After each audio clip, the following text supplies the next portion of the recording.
Hey cuties, rise and shine. This is take 2. I'm gonna get my squeezy ball. Okay, so cuties, today I am thinking about the Buddhist principle, one of my favorites, of transforming poison into medicine. And I want to share with you how an episode of Sabrina the Teenage Witch really exemplified this principle to me last night. I was watching that show yesterday. It's so good. I was taking notes. I was learning a lot. Melissa Joan Hart is such a great embodiment actor. She I feel like brings her personality to the characters in a way that makes them feel authentic.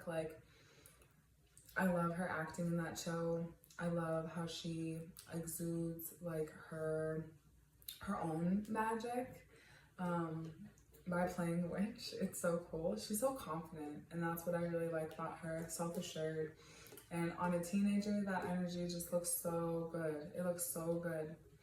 I won't even say it looks good. It looks beautiful. A self-confident, self-assured teenager is a beautiful thing. So, hold on. I gotta go get my heart back. Okay. So, let me run this episode down for you, and then I can explain how it's transforming poison into medicine. Okay. So, season 1, episode 5. It's Halloween, and Sabrina has already committed to going to this function with her aunts, like a witch's function, and which makes sense because it's Halloween. Harvey, her love interest, her crush at the time, he likes her too. And we know that they like each other, and they don't know. They are getting closer. They haven't expressed to each other how they feel yet. And he asked her to help her. He asked her to help him with the Halloween decorations. And she says no because she is doing things with her aunts, which is interesting because there was an episode before that where her aunts gave her the advice to have hobbies, be interesting, and then your interest will be interested in you because you have your own full life, and they can be curious about you, and they can learn about you to the things that you love. And in a previous episode, that had really worked. So it goes in line with that theme. Sabrina has a very rich inner life, and that intrigues Harvey. And he's disappointed that she can't help because he wants to spend time with her, and he also just takes it in stride. And of course, here comes Libby along. She overhears that conversation, and she says, "Oh, Harvey, I can help." And Harvey's like, "Sure," because he wants the help. And to him, he's not thinking about Libby having ulterior motives. We know, though, as the viewers, that Libby is really competitive with Sabrina, and wants to take things away from her, is envious of her, is jealous of her, spreads rumors about her, tries to interfere in her and Harvey's relationship, tries to interfere in her friendships, tries to change the way that people perceive Sabrina so that it will somehow, in a roundabout way, make Libby look better, which usually creates more disaster and hurt operating in that energy. And Sabrina sees this and she's like, "God damn it, I need to go to this party," because she knows that Libby is trying to get with Harvey, and she isn't necessarily trying to control the situation. She's basically just trying to say, "Hey, no, I'm here. I want him to be paying attention to me because I like him, and I haven't found the right time to tell him yet." And if she tells that to Libby, of course, Libby's just going to go even harder and try to get Harvey even more, because what it's really about is that Libby is envious and jealous of Sabrina. And I think that what Libby is jealous and envious of is Sabrina's sense of self. And she's trying to get to that through Harvey because she sees how bright Sabrina shines when she is around Harvey because of that love energy. And Libby's like, "I want that." But really what Sabrina is exuding is this love that she has for herself, what she feels she deserves, that she's a person that feels comfortable to pursue what it is that she desires. And Libby struggles with that because Libby's constantly lying to herself and other people about what it is that she wants. Because what she really wants is self-love, I believe. So I guess I got into it a little early. The transforming poison into medicine in this episode is about Sabrina seeing that jealous and envious energy in Libby, and rather than be threatened by it, she decides to create a creative solution that protects herself from the jealousy, and because she's a witch, allows her to be in two places at once, which I love because it's a doppelganger episode, but it's a positive doppelganger.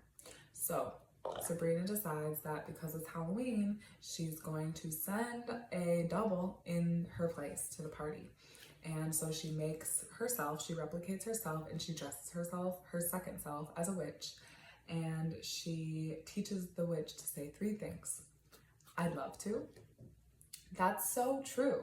And Mr. Poole is so annoying. And I think the reason that she chose these things, and she expresses this a little in the show, is because they're very agreeable. It will allow her to be in conversation with people, and also people will just respond well to what she's saying. It doesn't create very much room for conflict, pretty much none. She's saying things that people will kind of just be like, okay, too.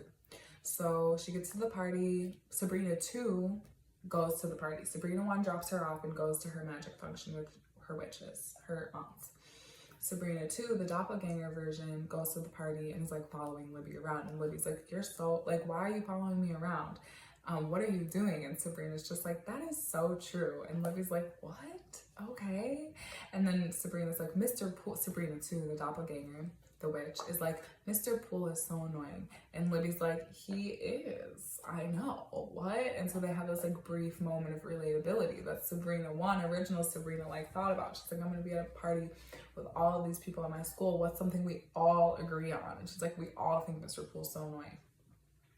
So the party's kind of slow, and Libby's not really getting the kind of attention from Harvey that she's wanting. So she creates a diversion, and she wants Sabrina to look embarrassed so that it will make Libby look better.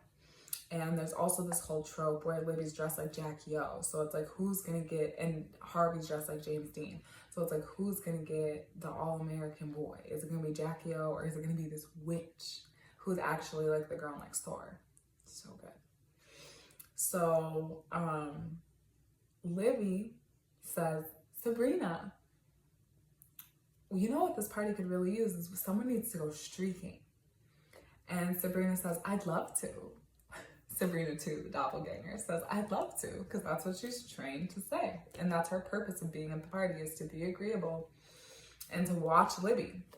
I forget that that's the whole spell, is that she just tells the doppelganger to follow Libby around the party.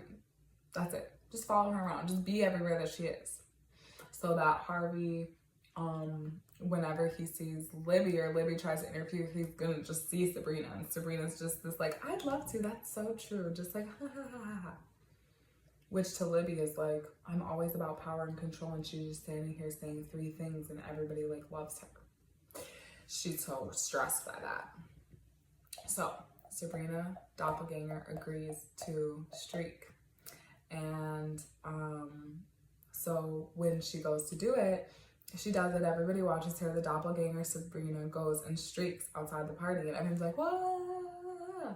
And Harvey's like, Sabrina, this is so out of character, like, what are you doing? But at that moment, as Sabrina 2, the doppelganger, was streaking, Sabrina, the original, gets back from her function with her aunts, wearing the same witch outfit, and comes to Harvey, and Harvey's like, I can't believe that you just did that. And Sabrina says, I didn't do that. I was here the whole time. She's speaking about herself, so she's only saying true things. She says, I was here the whole time. While Sabrina 2 was streaking, Libby goes out of the room. She's in the kitchen because she's like, she's like checking for Sabrina 2. Like, what is she gonna do? Completely distracted. Lost her goal of even getting Harvey. Meanwhile, Harvey's in the other room talking to Sabrina, and he's just so happy that she's there. He's just celebrating with her. And because Libby was out of the room, it causes everyone to believe that Libby was the one that was streaking, because Sabrina 1 was actually inside at the party the whole time when Sabrina 2 was streaking. So everybody at the party and Sabrina herself just allows the assumption to be true, that it was Libby. And basically, Libby stepped in her own poison. She set a trap, and she stepped in her own trap. She wanted to embarrass Sabrina, but Sabrina was very clever, and Libby ended up embarrassing herself. And that's actually giving herself a taste of her own medicine. So Sabrina transformed her poison and turned it into medicine. Whoa, it's so good. It's so good. It was an excellent episode. So I encourage you all today, if you feel jealousy, if you feel envy, the mantra that I've been working with is to transform jealousy into abiding love, which means that when that jealousy feeling comes up, think of a way, even if the person that you're feeling jealous about, or if someone's feeling jealousy towards you, what I recommend is thinking of a way to bring abiding love into that. So if it's someone that you know does love you deep down, then it's leading with that confidence, so that you disarm the jealousy and you lead with love, and then the other person, you're leaving them with one option, which is to respond with love. And when you're working with somebody who maybe is distant from you, or like a nemesis type character, or like a conflicting type of character, like a Libby type of character, my recommendation is to be clever, to be witty, and to channel that abiding love energy towards the self, so that when you're moving in actions of you're not playing tricks on people, you're simply moving in an energy that declares what you deserve, declares what you want, and flips that jealousy energy on its head. That's like, I love myself, so it's nothing that you could do to embarrass me, Libby. It's nothing that you could do to embarrass me. It's nothing that you could do to make me feel jealous of you, because I'm choosing to remain in a love energy. And what I really want for you is happiness. I wish you didn't feel this way, because it would make my life better, because you wouldn't be bothering me so much. And you would be really cultivating your own deep inner world. So, yeah, the lesson is turning poison into medicine, transforming jealousy into abiding love, and being clever with that femininity, y'all. Be clever with it, and lead with love always. Peace.